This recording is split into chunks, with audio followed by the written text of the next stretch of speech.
Who are the best bets when looking the NFL odds for the MVP futures for the 2022 regular season? It's time to break it down right here and right now as we close the week with another edition of Locked On Fantasy Football. Are Locked On Fantasy, your daily NFL fantasy podcast. Part of the Locked On Podcast Network. Your team every day.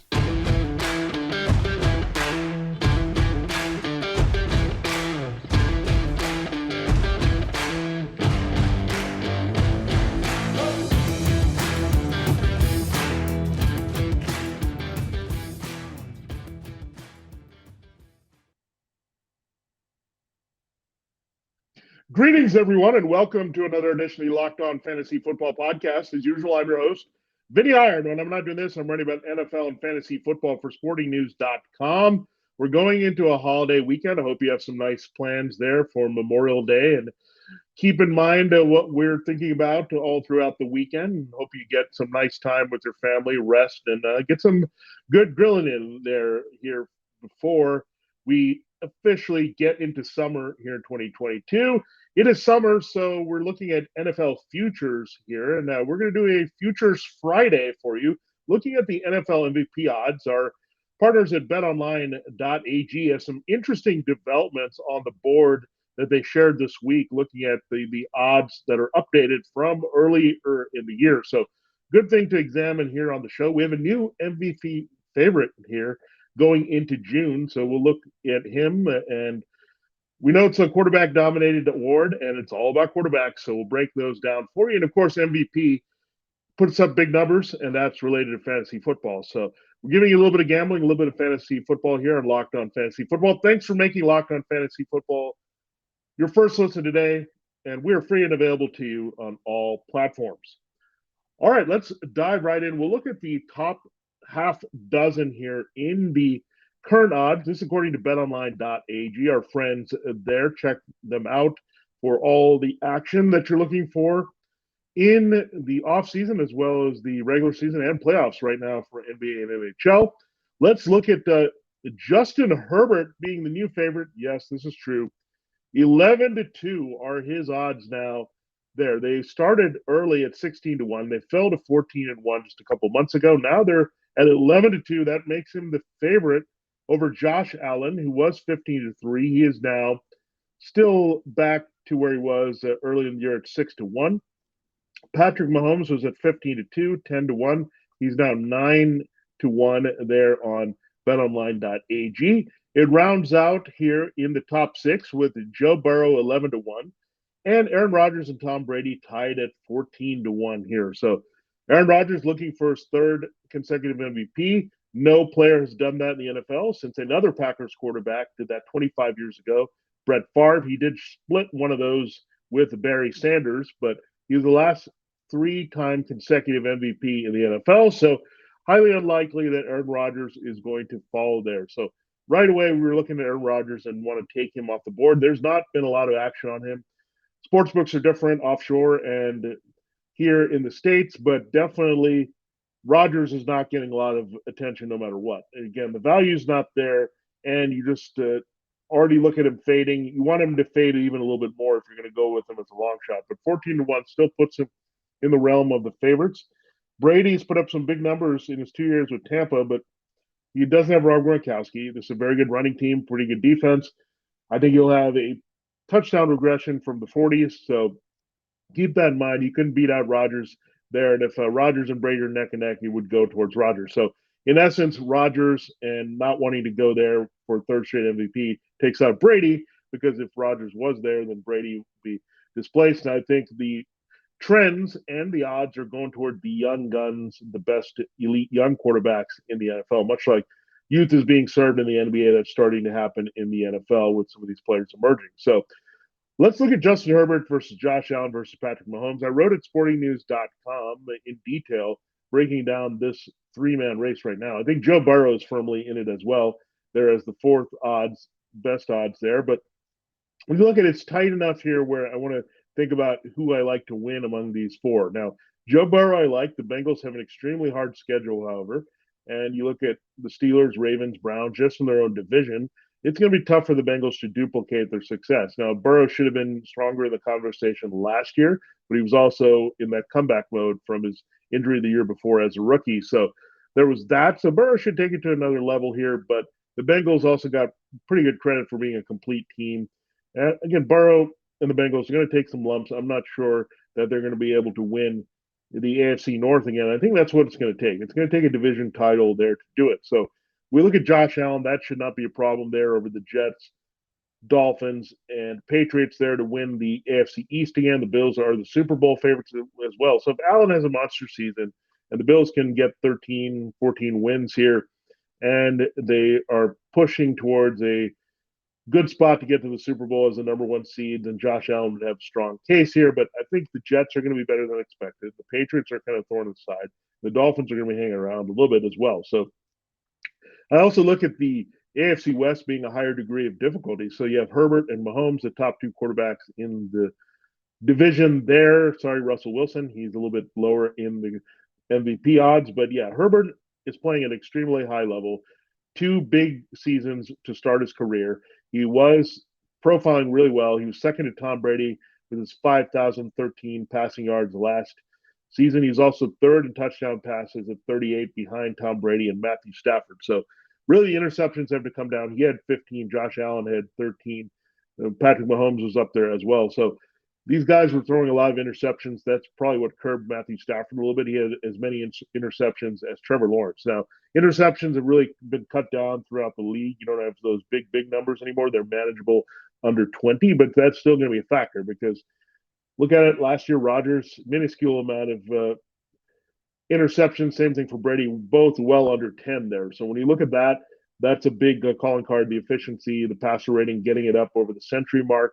We haven't seen that from Justin Herbert quite yet. Josh Allen, Patrick Mahomes weren't there last season either. So Burrow, I think, overall, when you look at the quarterback play, the efficiency, and the yards per attempt, all that was in Joe Burrow's favor. So Burrow, by the numbers, might just be the better quarterback, but he may not be in the best position right now to win the MVP because of the team containment here in 2022. Now, we look at Herbert and Mahomes. Both the Chiefs and Chargers have 10.5 win totals here. So when you consider that, that's important because no MVP quarterback has had less than 11 wins here during the regular season. You had 1 year with Adrian Peterson winning when he ran for 2,097 yards there in 2012. But with Adrian Peterson, that was an anomaly. When you get to 2,000 yards as a running back, he changes the game a little bit. But pretty much then it's around him and after him, it's been quarterbacks here winning this award. So a couple of things that are key, cutting down those interceptions, a big win total, at least 11. I think it's going to take 11 or 12 to win the tough AFC West to navigate through that, beat the Raiders, Broncos, and the other team here. It's going to pad someone's resume pretty nicely here in 2022. So I'm leaning towards one of those guys right now. I'd say because of that, Allen, he's in the conversation a little bit with his running, but I think Herbert, there'll be some regression there with Allen's numbers there. And Herbert is a pretty good athlete, can put up the numbers. So really comes down to Herbert being a little bit more efficient, cutting those interceptions down by 3 or 4, keeping that passing yardage high, but also increasing that completion percentage here in the second year of Joe Lombardi's offense. So everything lines up. But keep in mind, Herbert has one of the better offensive lines in the league here. We broke down the best offensive line just a couple of days ago. They were right up there with Rashawn Slater at left tackle, holding things down, and Zion Johnson, the rookie, helping as well, converted tackle, playing guard. So the Chargers have the best offensive line of this group. The Chiefs are pretty good as well with what they have up front here with that returning crew, but they're more known for their run blocking at this point, Creed Humphrey and Trey Smith. So you look at the Chargers, I think they have the best pass protecting line of this group. Allen took some hits up front here. You also look at the coordinator changes. You have Mahomes losing his guy there, Tyreek Hill, in the passing game, but also Mike Kafka, his quarterback's coach. You have Josh Allen losing Brian Dable and that key play caller for him, where Herbert's locked in with Lombardi for another year. Good situation, similar weapons. Mike Williams is back with a big contract here. I think they improved with also getting Gerald Everett at tight end. So all things line up here for Justin Herbert to move more efficient, but also proficient and prolific to put up the numbers needed to win MVP in 2022. So he's the best pick that I can have among these 6. My next one would be Joe Burrow, just by the talent and level there.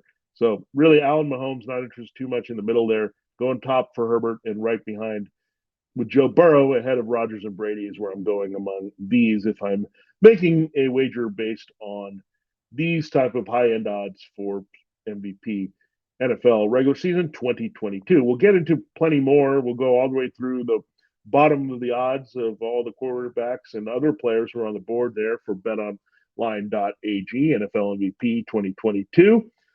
Before we do that, I got to tell you about our next partner. They have a product I literally use every day. I started taking AG1 because I needed a boost of health in the morning. I wanted more energy throughout the day. I wanted my immune system to improve, and that's more important than ever now. I don't like taking pills and vitamins. I don't like taking supplements. I wanted something that was easy for me to have every morning and get going. And I've been taking Athletic Greens here for a couple months, ever since I got hooked on it here. And AG1 is the best formula for you to also get back on track with your health. You're absorbing 75 high quality vitamins, minerals, whole food source, superfoods, probiotics, and adaptogens to help you start your day right and keep you going throughout the day. I like AG1 because it's easy. Just pour it in my beverage there and scoop it up and mix it around, and there I'm good to go with Athletic Greens, that burst of vitamins that you feel right away. It's going to make you just feel good throughout the day, and it's good for digestive health as well. So you're not going to have any weird feelings throughout the day because AG1 is going to take care of you and make you feel great here versus all the other things you can do to your body. AG1 is going to make it right for you. So check it out. With AG1, it costs you less than $3 a day. You're investing in your health, and it's cheaper than your cold brew habit. It's cheaper than getting all the different supplements yourself. You're investing in all-in-one nutritional insurance there.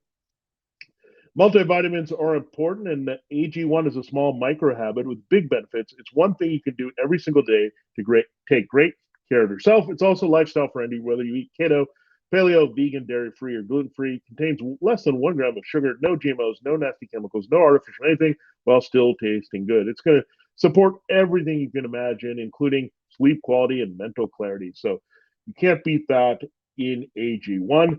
To make it easy for you, Athletic Greens is going to give you a free 1-year supply of immune-supporting vitamin D and 5 free travel packs with your first purchase. All you have to do is visit athleticgreens.com/NFL Network. Again, that is athleticgreens.com/NFL Network to take ownership of your health and pick up the ultimate daily nutritional insurance.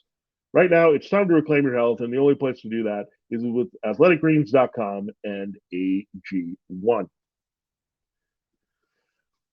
All right, it is time to continue the show and look at the Futures Friday edition here of Locked On Fantasy Football. We're talking NFL MVP odds for 2022. Thanks for making Locked On Fantasy Football your first listen.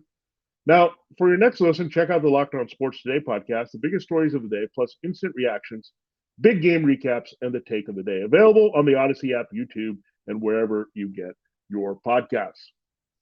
All right, now we're diving into some deep cuts here for MVP. We're going to first go through the sleepers. This is all the way through 33 to 1 on the board here. So let's look at this in order. Russell Wilson, they're at 16 to 1. He is coming in right after Rodgers and Brady.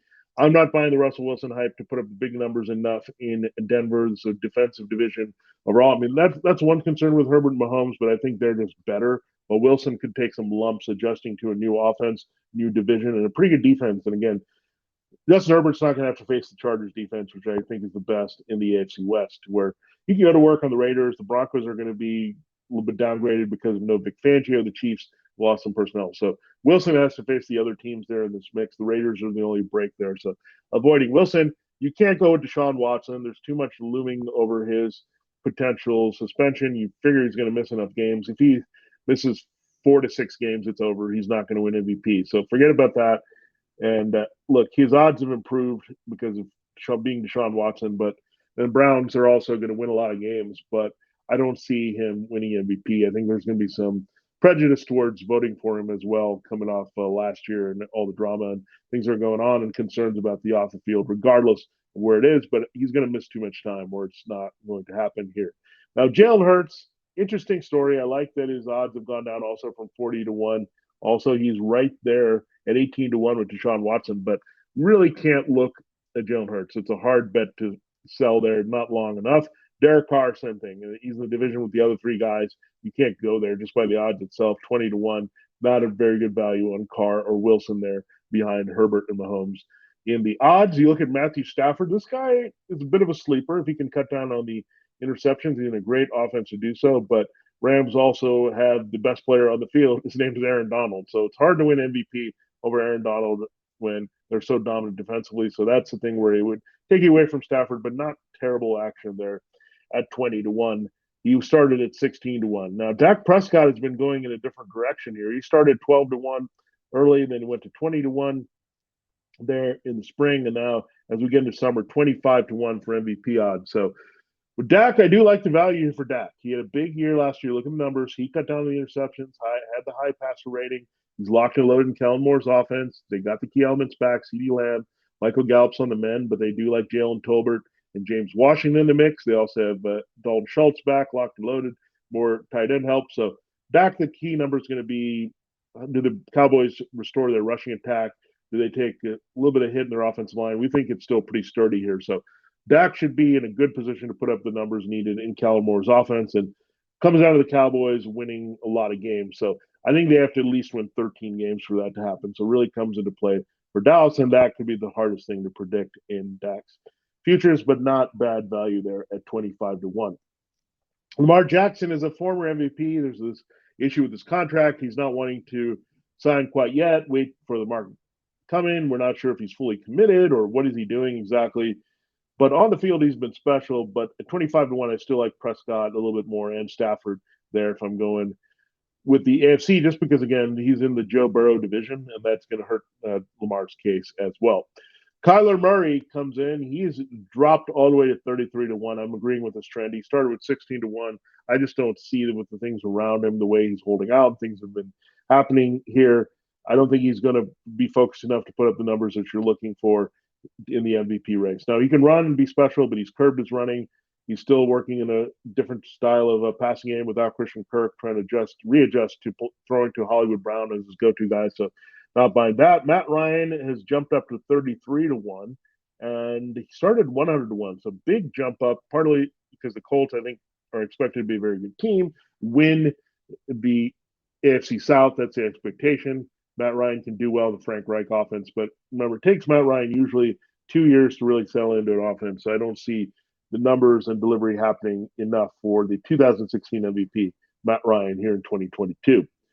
The next guy's been getting a lot of action. He's the most popular 33-1 pick that you'll see there. The Caesars and all these other sports books, BetMGM, all those types here on our shores have seen some big action because people realize that his odds have really improved here at BetOnline.ag and some offshore 33-1. So that has prompted people to try to get some value here with Trey Lance. And part of it is just, hey, there's a better indication that Jimmy Garoppolo is not going to be the man in San Francisco. So that's going to open things up for Trey Lance to be the starter. That looks like the direction they're going. They're feeling comfortable with Lance as they go, but it's pretty volatile right now. It hasn't really changed that much, gone to 40-1 and then 33-1. So there's not much there, but it's an interesting trend for sure. One will watch, and I think part of it is also, again, this is the Kyle Shanahan offense, very quarterback friendly, very offensive number friendly, but it's also a run oriented offense. We had Ryan win out of this offense in 2016, so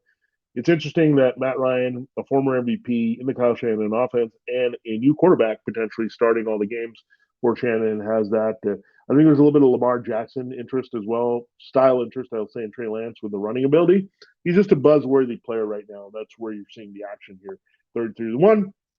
Next guy I'm going to absolutely avoid. I know the numbers have gone down as he's acquired Tyreek Hill, and the weapons have returned there, namely Mike Gesicki, but he's also got Jalen Waddle.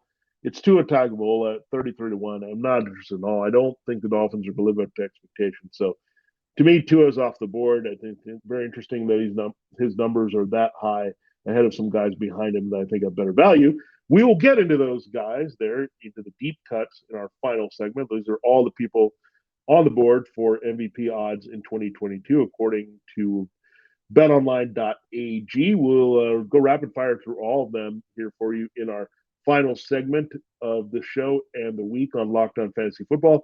BetOnline.ag. This is where you're going to get all the action. It's where you're going to get the odds here. It's your good spot here for checking out again the futures there for the NFL, whether it's MVP odds, team by team win totals, or early week one action. It's all there for you to check out at BetOnline.ag, as well as looking at just really what's going on with the active sports right now, NBA, NHL, MLB. So it's a good spot there to check out. And we want to talk more about the futures here and get you into that as well on Locked On Fantasy Football. All right, it is time to close the show here and look at the rest of the MVP candidates on the board here on BetOnline according to their NFL MVP odds for 2022. We've been talking that on a special Futures Friday for you. All right, let's run through these guys. You have Kirk Cousins at 40-1. New offense, he finds it challenging right now, and the offensive line not great. I don't see Kirk Cousins getting MVP votes or the Vikings winning enough at 40-1, so not going with Kirk Cousins here. Derrick Henry, really hard for running back to win it. Can he get 2,000 yards? I doubt it. Coming off a foot injury, having a little bit of wear and tear. They also have the backup now for Michigan, Hassan Haskins. So they're going to ease Henry's workload. I don't see it at 50-1. Mac Jones, I want to believe a little bit more. I just don't think the numbers will be there, especially in the division with Josh Allen at 50-1. Cooper Kupp, he was in the conversation last year, but he started 33-1. He dropped to 51, 66-1. It's just super challenging, even if you have an elite receiving season like that, to win MVP. Jerry Rice is a rare breed. We know that he's the all-time best receiver. So Kupp is getting up there, but I think he'll slow down and have some numbers regression there. Jonathan Taylor, I think, is also going to have to hit 2,000. Another reason why I don't like Matt Ryan there, but 66-1. I think if any back can break through with 2,000 with his durability in the prime of his career and how much volume he gets, Taylor would be a guy to look at. So it's not totally void here, but again, you're banking basically on him pushing for an 1,800 at least, but probably a 2,000 yards season. We're talking rushing too. The scrimmage, I think you'll easily hit that, but you're looking for a lot more than that. Justin Fields, not interested at all with the Bears issues at 66-1, and Trevor Lawrence as well. The Jaguars have some as well. So those two second-year quarterbacks, not quite there. Baker Mayfield, you can't bet on a guy that doesn't have a team right now. He's at 100-1. Carson Wentz, not going to buy that. I think it's a year transition for the Commanders. Sam Howell could see some action there. Christian McCaffrey, not healthy enough to go at 100-1. Devontae Adams, 100-1. Deebo Samuel, both 100-1 here. Not going there. Wide receiver, Cooper Kupp, if anyone's going to do it, it's going to be him to break through here in 2022. This is an interesting player that's on the board, folks. It is Zach Wilson. He's 100-1 right now. This is notable because he was off the board early in the first two waves of these offseason odds here at MVP. Now, there's some value with Zach Wilson. Again, Mac Jones we passed on. Josh Allen is a heavy favorite right behind Justin Herbert. There's something about Zach Wilson. There's been some buzz in this offense.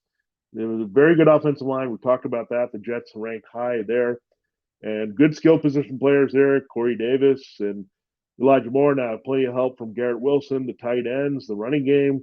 Watch out for Zach Wilson here in year two. I think he'll have a breakout year again. He's one of our fantasy football sleepers as a QB2. It's a stretch to say he's going to jump all the way to MVP, but 100-1, it brings you into the conversation a little bit. Now let's run through all the 150-1 guys. Alvin Kamara, I don't think he's going to have as big of a role here as they expand the pass game, especially now you have Chris Olave in the mix in New Orleans and Jarvis Landry. So that's going to hurt Kamara's value there. Jamar Chase, great story. He's fallen to 80-1, 100-1 now to 150-1. You can't go there in year two, even though he has a potential if someone's going to win the MVP. If Jamar Chase has those type of big numbers, it's going to be Joe Burrow. Then you have Jameis Winston on the board. We presume he's going to be the Saints starter. They're kind of committed to him. Saints could be pretty good, better than people think, and maybe challenge for a playoff spot, but you can't go there. Jimmy Garoppolo, the Trey Lance bump up to 33-1. You can't look at him at all. You have Ryan Tannehill at 151. He's actually dropped. He could lose his job to Malik Willis at some point this season, so you can't go there. TJ Watt is interesting as a defensive candidate. It's interesting that he's on the board ahead of Aaron Donald, but Donald's a hard guy to quantify here. But TJ Watt can put up the massive sack totals. Been waiting since Lawrence Taylor. That's the kind of season he's going to have. And now, is TJ Watt capable of doing that? Absolutely. but again, 150 to 1, you can't go there. So those are the 150 to 1s. We'll close now looking at the final guys on the board on betonline.ag, available for some action at NFL MVP. Dalvin Cook, 100 to 1, 100 to 1 were his early rankings. Now he's up to 200 to 1. So Dalvin, the offensive line issues are there. I think he can have a pretty big year, but kind of tied to the durability issues. Kamara, McCaffrey, Cook, they all can have some wear and tear here. So I'm going to avoid them. So really, again, only MVP you can look at running back to me is Jonathan Taylor, because he means so much to that offense, and he's his prime young without the wear right now that some of these other guys have. He's a guy that doesn't even miss practice, so you know he's going to be out there producing on the field. Austin Eckler, 251. Yeah, I mean, on the same team as Justin Herbert. Can't go there. That's why his odds have dropped. You have Myles Garrett. He was early in the conversation, 101, fell to 200 to 1. He's at 250 to 1 right now.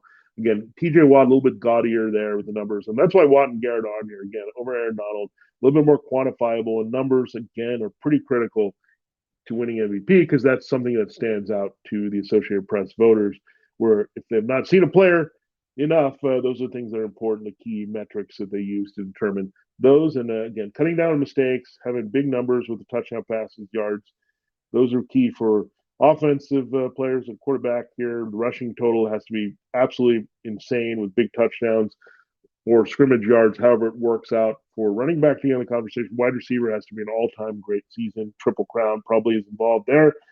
That's the very minimum there. So defense, of course, has bigger challenges and all that. Finally, the last guy on the board is another Cleveland Brown. So we actually have three: Deshaun Watson, Myles Garrett. Well, technically four with Baker Mayfield, but he's not going to be a Brown when this comes out. Nick Chubb at 250 to 1. Now, Chubb, again, not going to get enough touches here between Kareem Hunt and Dearness Johnson being there to make it happen. So, yeah, so 2,000s from scrimmage, maybe getting 20 TDs. That's going to be what it takes. The Sean Alexander, LaDainian Tomlinson type season, Adrian Peterson type massive, unprecedented numbers there. So that's what it takes for a running back, but it's a quarterback league and it's a quarterback award, NFL MVP. So going back, still like Justin Herbert as the top favorite there. Joe Burrow right behind him is another that I like. Dak Prescott and Matthew Stafford there in the middle. Trey Lance, a long shot, and not that interested. Jonathan Taylor is the best running back on the board. And as you expect, Cooper Kupp is still the best wide receiver on the board here. BetOnline.ag, we want to thank them for updating those odds and giving us something to break down here on Futures Friday. Thanks for making Locked On Fantasy Football your first listen today. Now make your second listen to the Locked On NFL podcast. Our national NFL experts and insiders keep fans dialed in with the biggest stories and the latest news from around the league, because an offseason doesn't equal a break in the action. Follow Locked On NFL every day on the Odyssey app, YouTube, and wherever you get your podcasts. That's where we're available too. We're Locked On Fantasy Football. This has been Vinnie Iyer. Have an amazing and safe holiday weekend there. We're going to take Monday off. We're going to enjoy that with our family, Memorial Day, and take it off as we should. And we'll come back there with you for Locked On Fantasy Football on Tuesday to wrap up our shows in May. Again, this has been Vinnie Iyer, Locked On Fantasy Football. Check out more on the archives there, wherever you get your podcasts, as well as sportingnews.com, where you can find me in written word. Have a good one. See you. Enjoy the rest of Friday.